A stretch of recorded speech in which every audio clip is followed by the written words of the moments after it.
Together with friends along the way, united with strength to face the day.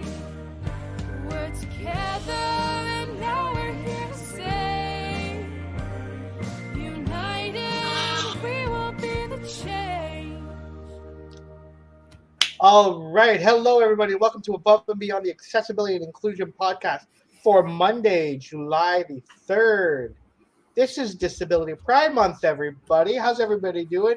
I turn it over to my good friend, Maddy. Maddy, how are you? How's the weather? Well. Yeah, the weather's great. Well, at least it is in my room now. I've moved rooms in my house. I went from a small room upstairs. I was temporarily staying. Temporary ended up being 6 months. Anyways, I moved back down to the basement, and I now have an air conditioner here. Do you hear the air conditioner? I do not. Then I don't have to turn it off. Then that is awesome. Okay, so the weather is great in my room. You hear mine? Yeah. Oh, man. So, welcome once again, everybody, to the Above and Beyond Accessibility and Inclusion Podcast. It is Disability Pride Month, and Maddy, I'm going to start out. I'm going to go flat out and just say it. I do not hate my disability. I do not. For the last couple of days, I've been frustrated. I've been upset. I've been just dealing with the negative stereotypes and the connotations behind disability pride, and the fact that disability comes from the long lineage of perceptions that if you got a disability, oh my gosh, you need to be cured, you need to be fixed. Yeah. And last couple of days, that's frustrated me. What are your thoughts? Well, I'm the intersection of many different disabilities, and some of them are easier to be proud of than others, especially the hidden ones, autism, and a few other things. Like there's easy ways that I can see the strengths alongside the challenges.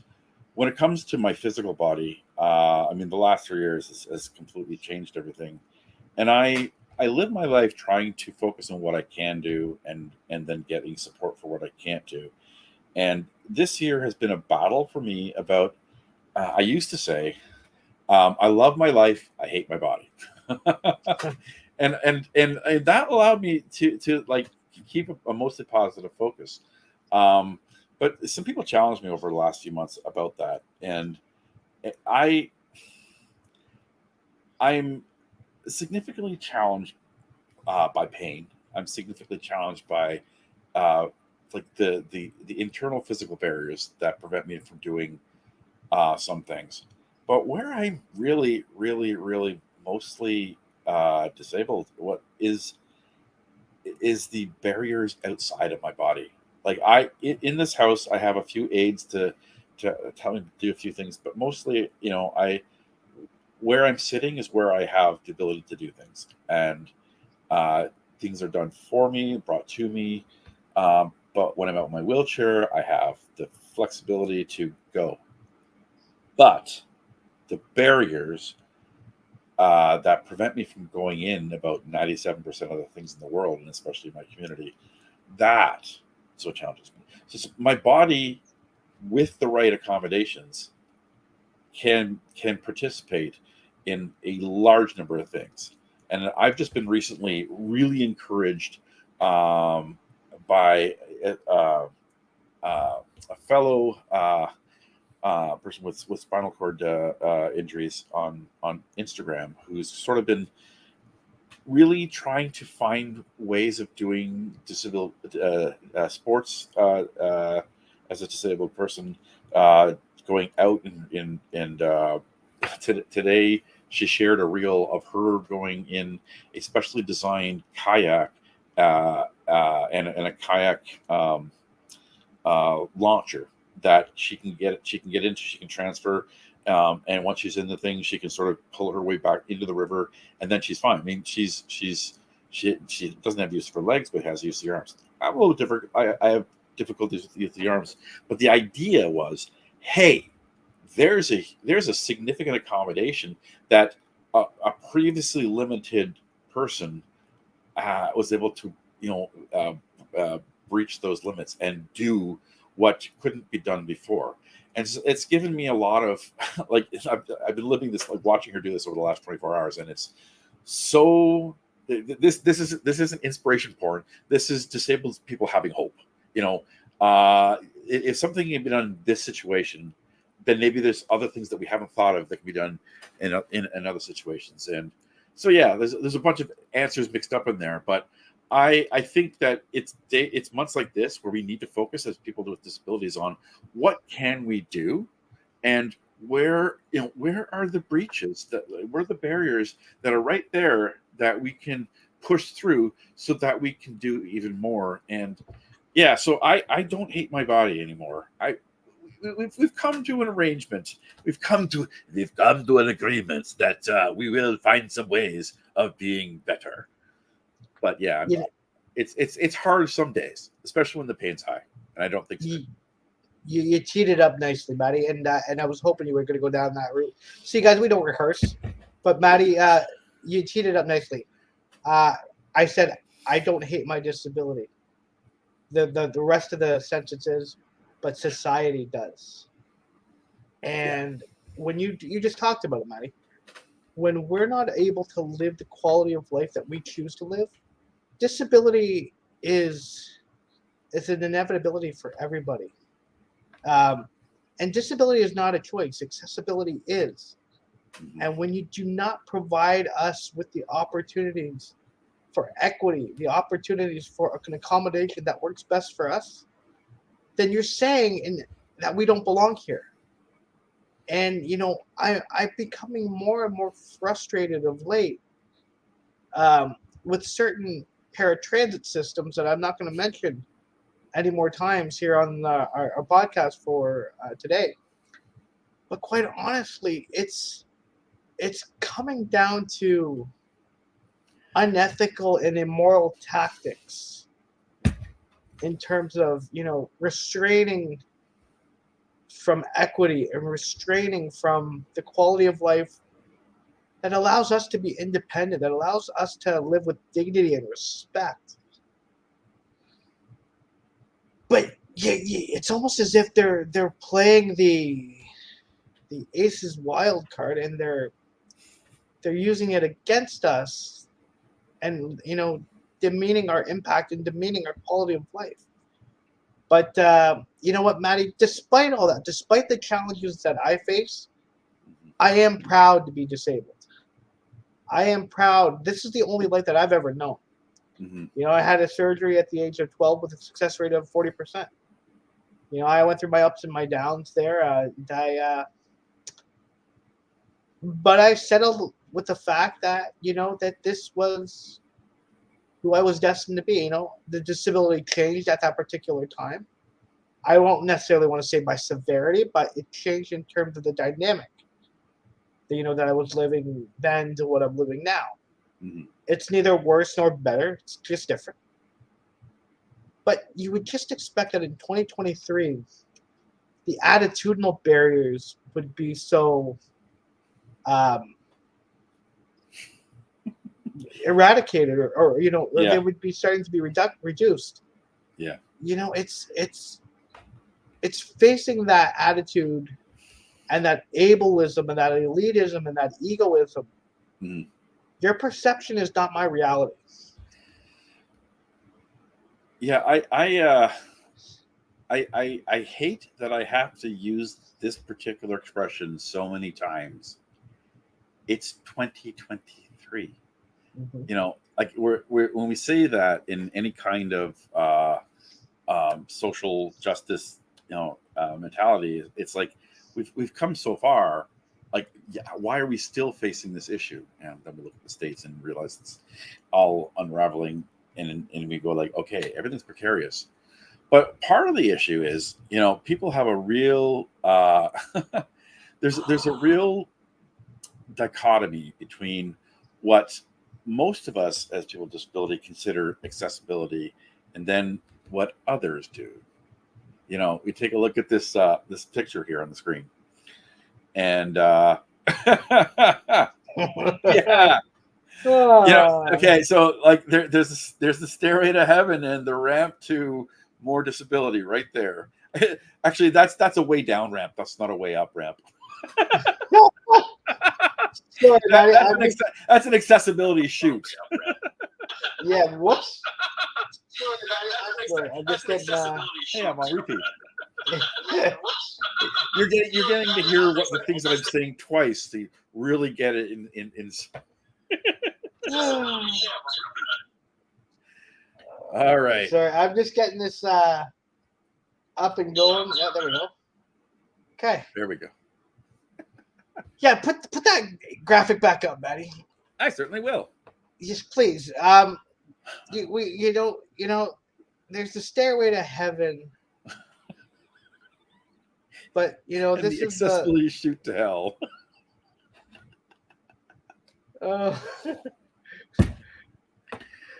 But maybe that's the. Oh my God! It changes slope at the 2/3 point upwards. Yep. Oh my God! It's where there's the stairway to heaven, but is this the ramp to euphoria? It's more like the traffic route to Hamilton. Wow. Speaking of Hamilton, Maddie, I don't know if that was a purpose transition, but you know, why not? Why not? Maddie and I, we've been talking about this for a couple weeks on our podcast. But, you know, hashtag Maddie comes to Hamilton is happening again this weekend. Oh, and I was prepared for this. Yeah, so the Ticats versus Red Blacks this weekend. You know what? We're 0-3. We've just come off the bye. It's hard to be a Ticats fan right now, but I believe black and gold through and through.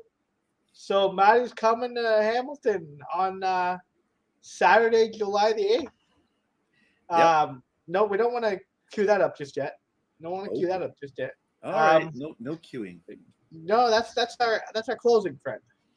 But yeah, we're coming. We're watching the game together at Tim Hortons Field, aka the Donut Box. Yep. And yeah, let me tell you, there's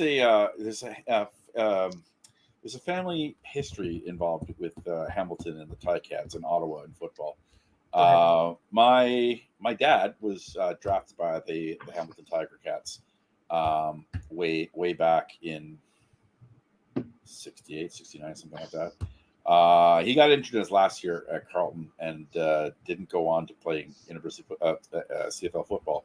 But my uncle, who's his younger brother, ended up getting drafted by the BC Lions, but traded to Ottawa and played for the Ottawa Rough Riders and won like 3 or 4 Grey Cup rings. So I come by both Hamilton and Ottawa, but I will be wearing my Ottawa colors, which I believe are red and black. Gee, that's how obvious is that? Yeah, it'll be fun. You will be introduced to the Ticat faithful, because where the seats are, my friend, are amongst the trenches. All right. Of the Ticat faithful, and I'll wear my trench coat. Oh, jeez. All right, stop that. Yeah. There we go. I've learned by the power of Grayskull, or the power of the pink ring. Yeah. Oh man, yeah. So we're gonna be doing that on Saturday. Mm-hmm. Prior to that, we've actually got the Sing for Mental Health event that they've asked me to speak at. Cool. Finally it's coming up, and that'll be a great event as well. More details toward the end of our podcast today. But Maddie, just going back to disability pride, mm-hmm. It's almost a double-edged sword. You have a disability. Yeah. You'd be proud of it, Yeah. Something as I've been going through all the details of with insurance after the car accident and medical professionals, it's like you in order to get any services, you have to talk about you at your worst and how all of the negatives. The whole medical model, to prove how, you're only worthy if you're worth less. And which goes against like the way I try to live, the way I try to advocate, the way what I do is my speaking, my education, I talk to parents and kids. But like the system works for you, the less you can work, and the more you're perceived that you might be able to, or you can do something. The services and supports are pulled from you, so you're left in this nether state where you can't actually move forward because you're not enough, or you're too much of something. And so it's months like this where we really need to step back and say, whoa, whatever the medical world says, whatever the insurance world says, whatever the ODSP says, whatever the WSIB says, whatever all of those other things that are weighing in on you, you have value because you exist, and your disability is both something that defines you and also doesn't define you, right? Your disability, and the things that challenge you, the areas where you've been able to, in spite of disabilities and sometimes because of disabilities, we have a set of things that we can do, and it's this is a month for us to celebrate each other. It's not a month for it's not a month for a whole bunch of companies and organizations to launch a whole bunch of inspiration porn geared to the people that support us. No, this month is not for our allies. It's for our allies to support us, but it's not for them, it's for us. All right. And that's something that we don't always realize, that we can have something dedicated to us, that is special for us, that is important to us because of us. I a lot of the times I talk about the few perks of being just on the face of it, really, really silly things. But you get to skip the queue at Canada's Wonderland. I skipped Canada's Wonderland altogether. I'm not a ride person either, but it's just the one thing that came up. Yeah, no, I skipping lines in general is great. But on the other hand, for those of us who don't have to stand around waiting, right? It's not that standing is so overrated anyway. Oh, I know, exactly. Right? Yeah, but this is a month that we should get egg rolls for free. Yay! Right? Gluten-free egg rolls, I'll add. But yeah, cinnamon rolls. Cinnamon rolls, egg rolls. Exactly. All the cabbage rolls. No, I'm not a fan of cabbage rolls. Oh, I love cabbage rolls. I cannot corned do beef cabbage rolls. I love. Huh? I haven't made cabbage rolls. Again, because slicing things, I can slice a couple small things. Then my hands get too busy, and I shouldn't touch knives at all because they will flee. Yes. I use a mandolin. Makes my life a lot easier. I use the Mandalorian, but unfortunately, he's busy with Grogu right now. Well done. See, Maddy, just going back to this whole concept of disability pride. we're here. We're two folks here just laughing. Like this is the way. And we're human beings. It's about our allies understanding that supporting us during this month is not just about from July 1st to July 31st. It's about 365 days a year. When there's a win for the accessibility and inclusion, there is a win for everybody. Yeah. The allies get 1 day off every 4 years. That's okay. Okay. You said 365 days a year. Every 4 years is 366. So the allies. Okay. Gotcha. Again, we don't rehearse. We don't rehearse this stuff. We just, we're off the cuff, and but it is what it is. But go back to that whole aspect, Maddy. Yeah. Of disability pride being a, truthfully, it's not recognized in Canada yet as a national not a holiday, but a national day of significance.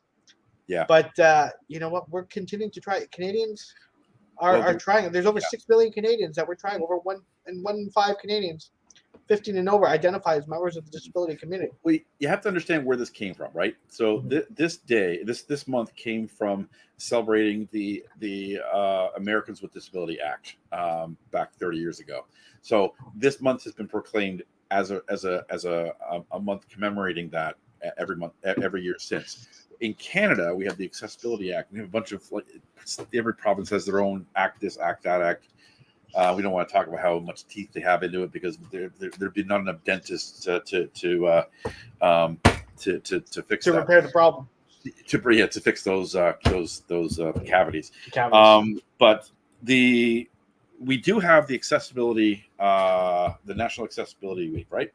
And that's Canada. That's Canada's way of commemorating disabilities, and I think that's it's helpful because it's actually there's two different things. Like there's celebrating disability and pride, and that's for us. And celebrating accessibility is really telling the world, here's what you need to do.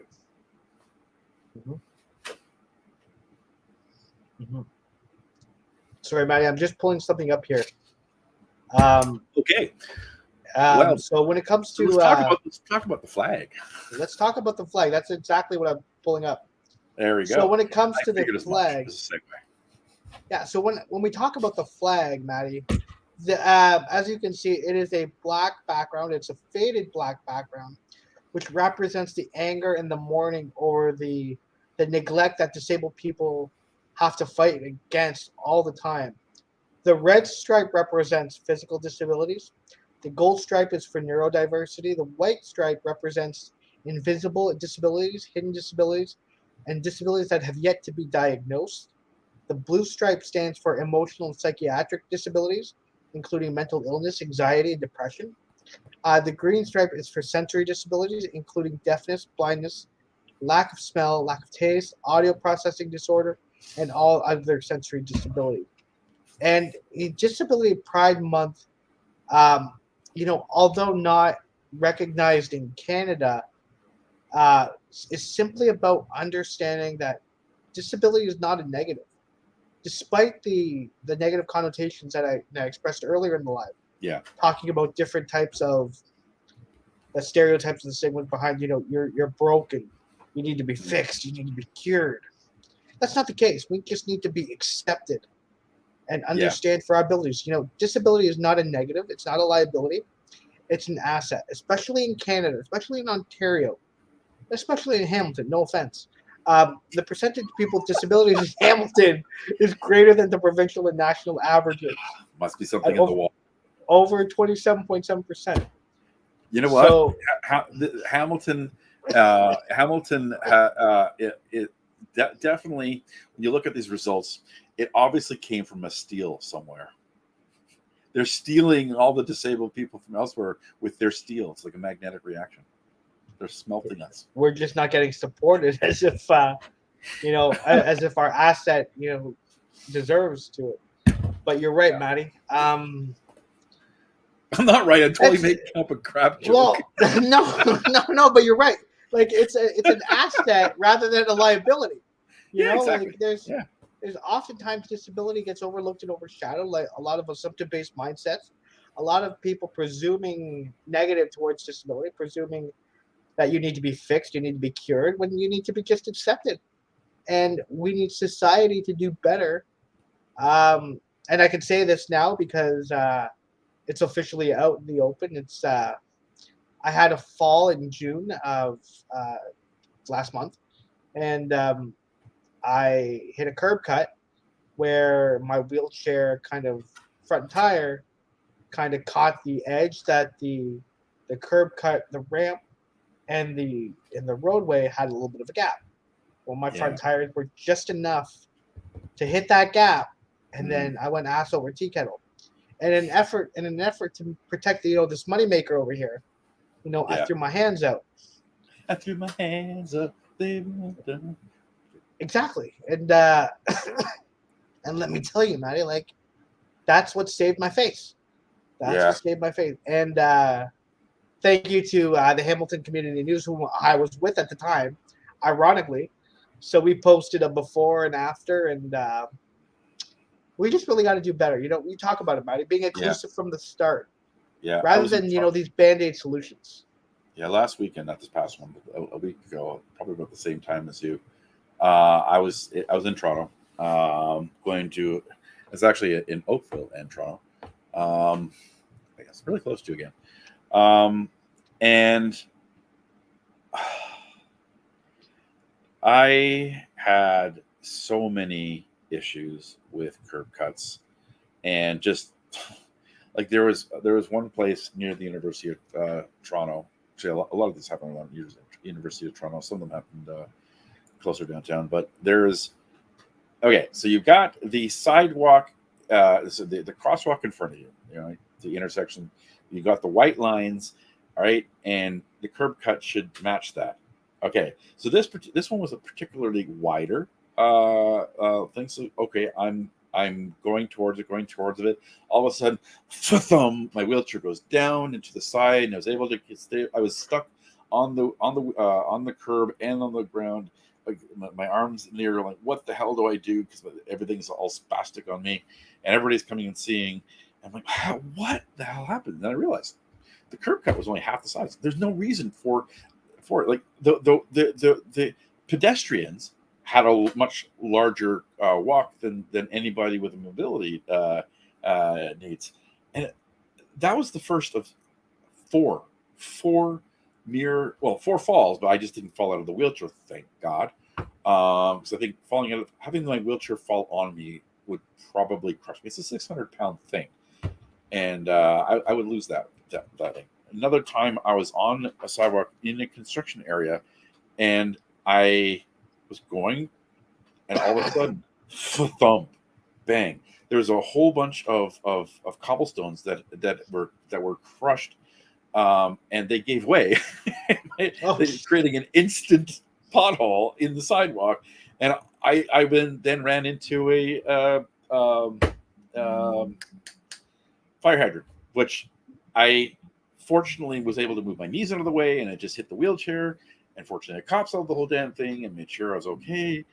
I mean, these things hurt my back, and they just dizzy me. But this is in 2.5 hours. 2.5 hours. All of these things happened in one particular area, and I have to be like, so in daytime, it's not really a problem. I can mostly see. In evening time or twilight, it's so difficult to know where what begins, what ends. Like sometimes the curve cuts look okay, but then the ground underneath it has a divot, and you get stuck between the two, and your wheelchair goes in all different ways.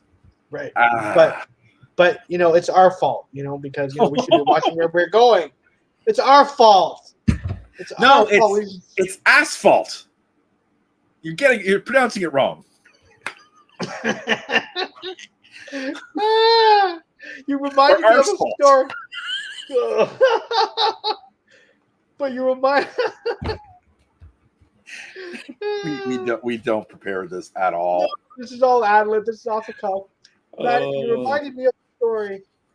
As a camper, at this old camp when I gotta be at least 10 or 11 years old. Okay. And I'm totally gonna call out this counselor because, whatever. But we were at camp, and I was doing with my counselor 1-to-1, and this counselor was trying to schmooze a female counselor. So while Anthony was fishing. So Anthony, being 11-year-old Anthony at the time, fishing, had his little fishing rod, little bamboo fishing rod in his hand. Everything was going fine. Tilted over to the one side, and tilting over to that one side released my brakes. So I'm at the edge of a pond on a decline, but when I leaned over to the one side and released my brakes, and this was the one and only time that I had a seatbelt on my chair, which I'm not a fan of seatbelts on my chair for this very reason. So I go ass over tea kettle underwater because I'm going in the pond and I am stuck under my chair while I got my counselor, trying to get some girl's number. So, needless to say, I'm throwing a hand up for like a couple seconds. Then he realized it, so that wasn't too bad. But yeah, I'm not a fan of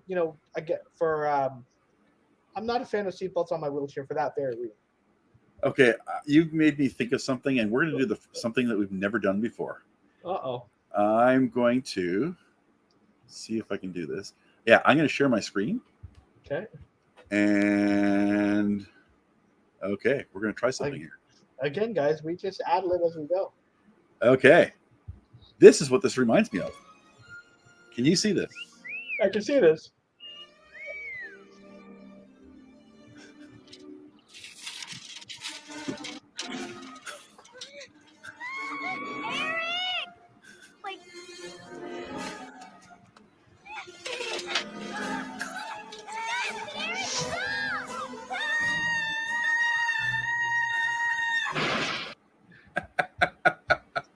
Very, very close. I didn't go that distance. I just went because my front tire hit a pebble, and I just went over. But that's pretty darn close. That's where my mind went when you were telling this story. Oh man! And that folks was fair use. No copyright involved in that one. It's fair use. Are you sure about that? Sure. I'm Sherbert, and now I need to get up. Sherbert. It's a hot day. It's 28 degrees out, feeling like 36 outside of the house. Inside of the house, it's cool. Like me. Cool as a cucumber. Yes. Oh, cucumber. I need a salad. Yeah. Chicken salad. And yeah, you know what? What happens when what do you call it when a chicken sees a head of lettuce? I don't know. Chicken sees a salad. Uh-huh. Okay. Uh-huh. Okay, so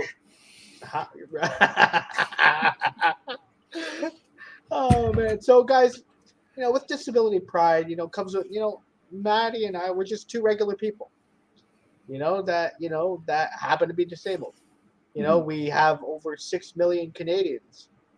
Over 1 in 5 identified members of the disability community, and that number is changing moment by moment, just second by second, really. Yep. Right, you got the count. One more. Yep. One more. You got the counter. 3 more. Yep. One more. Yeah. And isn't it time that we're proactive and actually utilize that strength that we have in people with disabilities and make change for the better that can include everybody? It just makes sense. I talked about that instance. Sorry, Maddy. I just wanted to, reiterate the fact that I talked about that instance where, I fell at that curb a couple weeks ago, and they repaired it within a week and a half. But it was a Band-Aid solution. They had this opportunity to repair it, so that it could be a benefit for everybody going forward. But instead, they chose to repair it for the sake of repairing it rather than getting it done the right way. So essentially, wasting money to patch it up when they've essentially got to go over it again to fix it. I love the way in Toronto, especially, newer intersection cuts are happening. I can sort of tell like which 3 to 5 year period different intersections in Toronto have been rebuilt, because more and more they're getting wider, and like instead of having 2 curb cuts for one going, one direction, the other one good.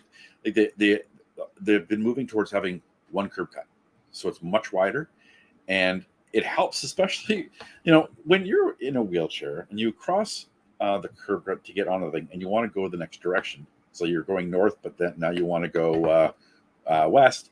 Well, having to go up 1 curb cut, or make a large arc to then get to where the next curb cut is to go the other direction. When there's people there, that can be really difficult because people are hovering around where the curb cut is, and if the curb cuts wider, what I'm finding is that people are stepping back more because they know they have access to it. They don't have to be like funneling into through one place. It's having an actual change, Attitude. It's behavioral change. I think that's what I'm looking for, and I think we need to share that with our accessibility folks in Toronto, because I didn't expect to see that. But the wider the cut is, the more pedestrians step back, which makes the access way for anybody with the mobility issues that they'll be able to go any direction they want to without having to go through a lot of field of people. Now, the places where there's like 35,000 people, that's not possible. As but I'm finding on the average street corner, this is making a difference, and it's amazing how small accessibility changes can have huge behavioral changes as well, unexpected, which is good. Stop playing with things. Like, you're playing with things. Bring up a web browser to find the details for things you want to say. Yes, but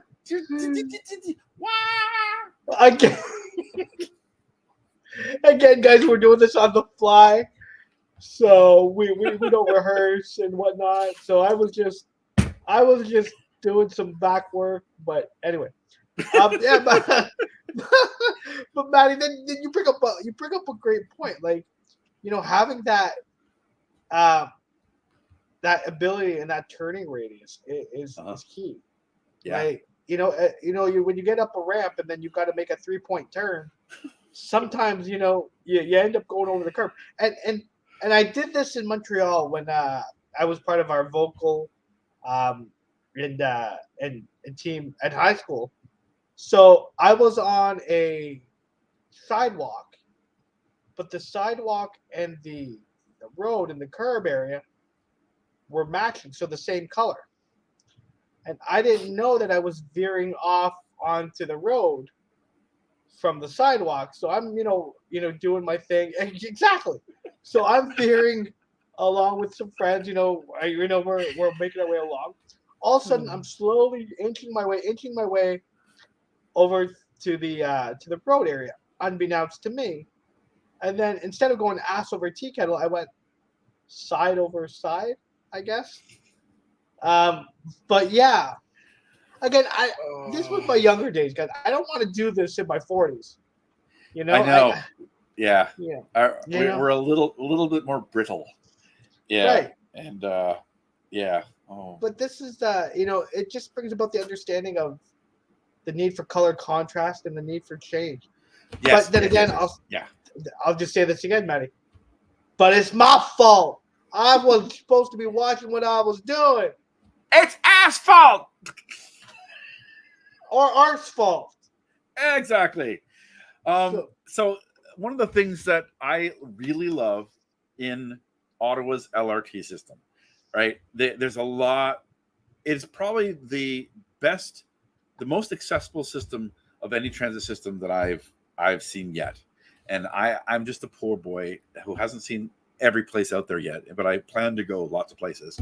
The moment you get into the station, there is a pathway of about 5 or 6 raised dotted things that guide you to where the next accessible thing you need to do is. So when you get into the station, which is coming from the elevator or coming from the front of the station, depending whether the station is below ground or a grade level, and so it then brings you to the gate, the accessible gate, for you hitting your Presto card, and then it brings you from the gate to the next elevator, or if it's at grade again, it'll bring you to where you should be waiting, the 2 or 3 different places that are best suited for people with accessible needs.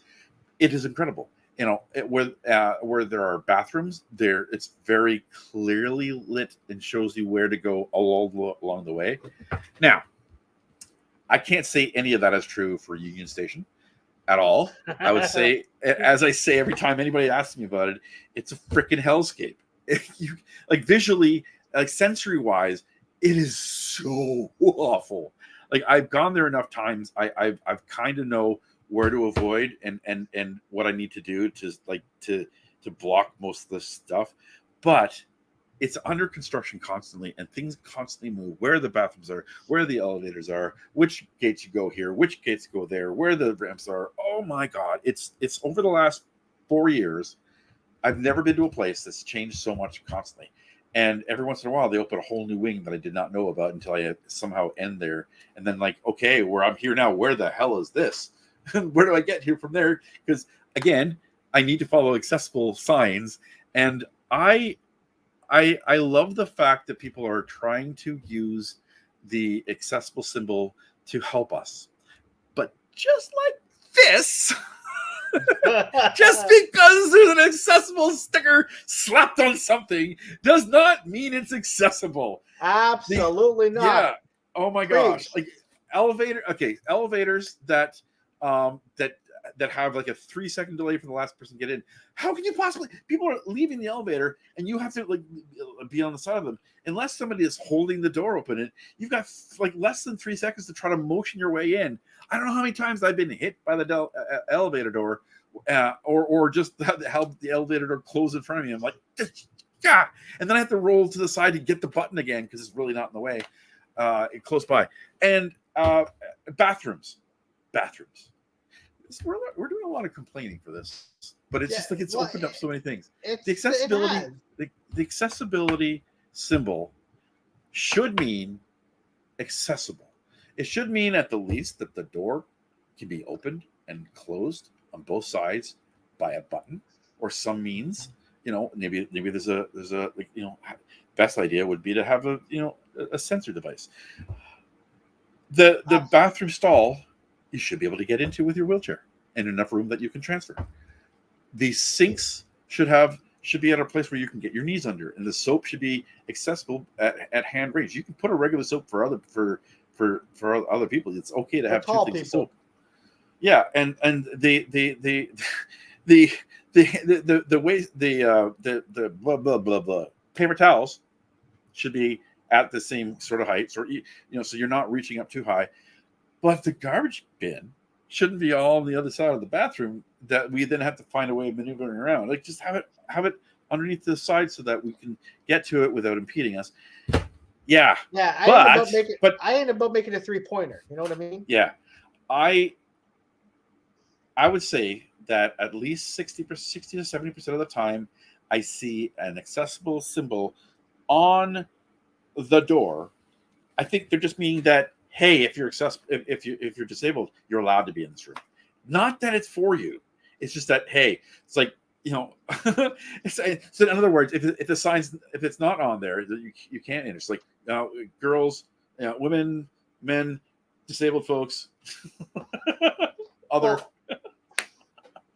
And even accessible rooms that are just accessible rooms don't have those things. Like I've been in some that have the door and I can get in, but I can't access the sink soap or paper towels or the machines. Yeah, it's crazy. It's like we say, diversity is being in the room, inclusion is being asked to speak. Yeah. And belonging is having your voice listened to. Yeah. And we're kind of in between the diversity and inclusion area right now. Yeah. And we need to get to the belonging area. And this is what this month is about. This month is about getting that message out there. Not being content with what we're given, but being felt that we are given what we deserve as human beings. It's being disabled. It's not a privilege. No, it's not a privilege. It's an accommodation. Want. It's a need. It's a need. It's a right. Special, a human right. Yeah. And to say it ain't about being treated as special. I'm not special. I'm not a fan of the term special needs, but that's another topic for another episode, friend. But understanding that our needs are human. This is not about getting and being made to feel that we're content with what we're given. versus what we deserve. This is Disability Pride Month in Hamilton, Canada. We need to adopt this month for our own self. You know, you talked about National Accessibility Week being kind of like the stepping stone, so to speak, but we have to continue to, you know, amplify our voices. You know, and I say that this month is about amplifying our voices, and you know, Maddie, you and I do this 365 days a year, 366 every 4 years, and we will continue to do that until such a time where disability inclusion is authentic and genuine and respected for who we are as people. Yeah, it would be great, you know, 3, 5, 10 years down the road that this is just the disability podcast, because accessibility and inclusion, you know, are thought of. You know, we'll always talk about disability because there's always things that are unique lens and layer to being disabled, but you know, things like accessibility and inclusion should be baked into us. But we look at how long it's taken different rights to get made, and we understand that things take time, but we still need to push for it. And again, we are the largest growing demographic in Canada, Worldwide. the world. Yeah, worldwide. There are 6.4 million of us, and that was 4 years ago. But then we've had children. We've had many children since then, and many more. Yeah, during the pandemic. Children, the children of accidents, the children of the pandemic, the children of we get many more offspring every time something happens. So then, $1 million question for you, Matt. Where does this belong? This conversation of accessibility and inclusion, does this belong in schools? Does this belong in community? Where does this conversation belong in society? I think it belongs everywhere, and I think it's something that we should encourage. You know, we think of kids are. Let's roll back. So much of our problems, so much of our inaccessibility, so much of the barriers come from attitudes. Mm-hmm. And I think kids need to hear and see the challenges and the positives about disability, so that disability, you know, and every other slang from it isn't, you know, won't be used as insults. It won't be used as negatives. That we can have this generation of kids. The Gen Zs are like the perfect, like so much culture change is going to happen and is happening because they demand change now. They demand to see the world as it should be, not as it is. And that's what we all feel. And I think, you know, we need educators to know that, you know, hiring people with disabilities is a plus, not a negative. Doing accessibility things, making accommodations and having accessibility in their businesses is a plus, and a hidden plus for those that you aren't aware of. We talk through this like every week. And I love you know, hammering it home. Like there's a thread, there's a narrative to all this, that when you make accommodations, when you think of accessibility, when inclusion is what you're doing from the start, your world is going to change in a positive way, and there's just going to be this domino effect of change elsewhere. We need to push governments to make the changes that you know, especially for adults. I think a lot of disability money, research, thinking, policy is focused on kids, and that's understandable.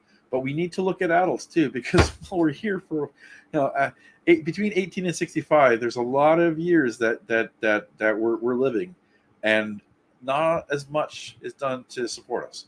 And especially when it comes to those of us with, you know, that aren't able to work, that are the lowest income, and we talk about ODSP.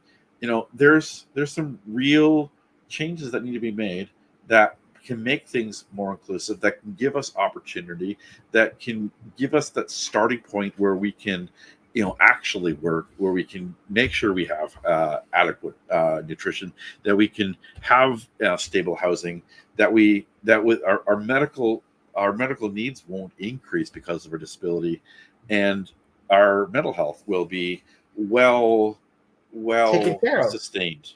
Yeah, and well taken care of. You know, at the end of the day, if our mental health, if our health in general is taken care of, we can be qualified and valuable citizens to the community at large. We're not here to just exist. We're here to make an impact. No. And, We're not the here to accommodations survive. are there. We're here to Yeah. thrive. Yeah. And that's what we're here to do. And Maddy, like, this has been a very empowering conversation. And you talked about it earlier. This is not about, inspiration porn. And you know what? And I have a little bit of a back and forth issue when we talk about inspiration, because I do feel like there is inspiration behind it, but I guess that begs the question: what does it inspire you to do? Yeah, exactly.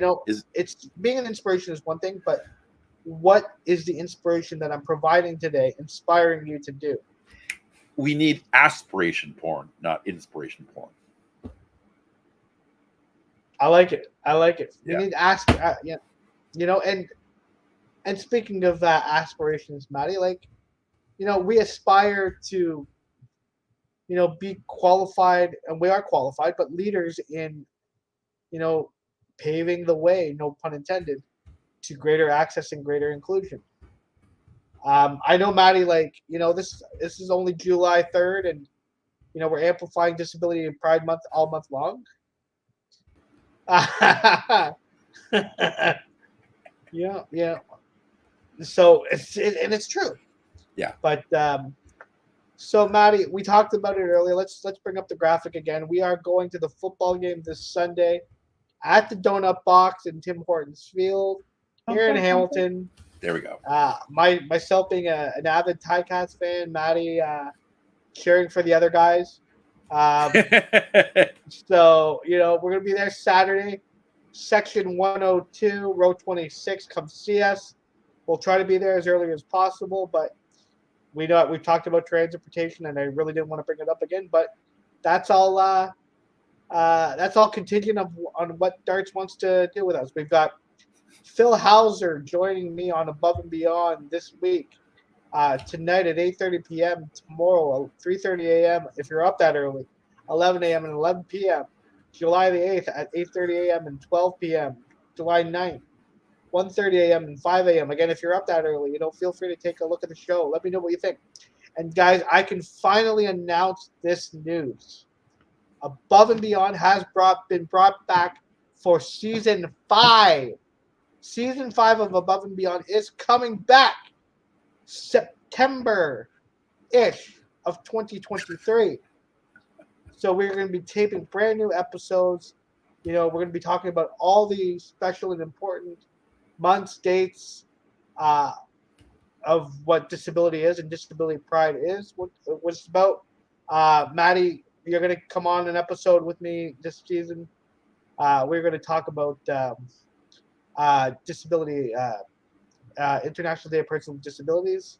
We talked about, disability pride being, acknowledged in the States, but not yet acknowledged here in Canada. And we want to continue to move the needle forward and have it acknowledged. Carla Qualtrough, if you're listening to this, acknowledge Disability Pride Month for Canada. That's a good step in the right direction. Yes, we got the Canadian Disability Benefit. We have Royal Assent. Carla Qualtrough, if you're watching this podcast, listening to this live, if you're on a replay, listen to us. Have this happen. It's so important. Our population is growing, and we need to be treated as people. And this will go a long way. And if you want to sponsor our podcast, feel free to sponsor it as well. We're always looking for sponsors. So, and speaking of Disability Pride Month, Maddy, tomorrow morning, if you are up early, I don't know if you've got the graphic, but I put the graphic out there. I saw it, but I didn't grab it yet. I can do it. Give me 2 seconds. Give me 2 seconds. Talk about something else. You can talk about anything. Yeah. So I got an event tomorrow afternoon where I'm meeting a young lady who owns a physiotherapy clinic and a occupational therapy clinic. Talking about how we can collaborate with our brands together, how we can be more accessible and more inclusive together. So that's happening tomorrow afternoon around 1 p.m. Our advisory committee for persons with disabilities is meeting tomorrow at 4 p.m. as well. So we've got a lot of things happening throughout the course of the city of Hamilton. There we go. Ta-da! See, I thought I had. Aha! Tomorrow, bright and early, and yes, that's not a typo. It is 7:36 a.m. that I am going to be with Rick Zamperin, my good buddy from CHML 900. Go to chml.com, listen live at 7:36 a.m. And if you're listening at 7:37 a.m., you missed the first minute. So 7:36 a.m. with my pal Rick Zamperin. Also, host of the fifth quarter after each and every Ticats game. Rick Zamperin is the best at what he does in radio. Yeah. So basically, in other words, tomorrow morning we'll be hearing two people hamming up in Hamilton. It's hammer time, baby. You know, so we're going to be doing that. We've got the game on Saturday. Sing for Mental Health on Saturday. We've got the show happening. How about you, Maddy? What's going on? This is my last week where I have anything busy. So I moved down into my new office that I got. I'm going to be doing a lot of writing, shooting some videos and stuff. A bunch of stuff that's going to go for the fall. August is going to be an incredible busy month, especially the last half of it. So I'm just sort of, for the first time, actually taking advantage of the lull that summer tends to bring instead of being absolutely useless, because I need to keep busy I need things outside of me to keep me knowing what doing the life stuff. But I'm like, okay, now that I know this, I need to make the summer my own. And so I hope to have some good stuff come out of what I'm doing, and we'll see that hopefully in the fall. And before we go, guys, I know Maddy and you and I talked about it before coming on our live here today. But we're going to talk about, hey, what's in Maddy's basement right now? Yes. I've got a massive bunny. That's tomfoolery. It's a hair-raising experience. Oh yes, it's I'm a bunny guy. Yeah, what's up, Doc? Yeah. What's up? I don't think I have Bugs Bunny, but I've got many other. I got several Peter Rabbits. I have Bunny Fufu, who's been my longest stuffy. Yeah, I'm a kid at heart. You know what the old song? I don't want to grow up. I'm a Toys R Us kid. There's the serious part of me, which you guys tend to see a lot in this thing, but you also see my wry sense of humor come out of it a lot too. But I also, I'm a kid at heart, and I've got 5 kids. I've got just I will never give up the childish part of me, but I will always be led by my adult side of me. Well, speaking of rabbits, if Jessica Rabbit's around, I'll take her. You know what I mean?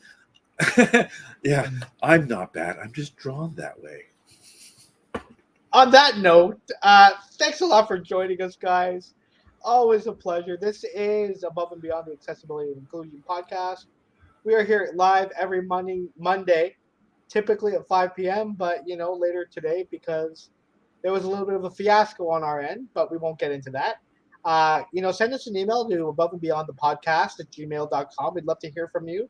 If there's any topics that you'd like us to address, anything that is on your mind, you can reach us on Facebook at Above and Beyond Anthony Frisina, at Matt J. Dever, at Above Beyond for You, at the Autistic Rambler, at Anthony_Frisina, at AnthonyFrisina.ca, at AutisticRambler.com.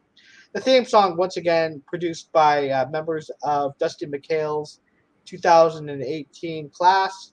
So thank you to Garrett LaJoie, Natanya DeHaan, Nick Hurst, and Tyrell Crawford for producing together for us for this podcast. This is the Above and Beyond the Accessibility and Inclusion Podcast for July the 3rd. Maddy, as always, my friend.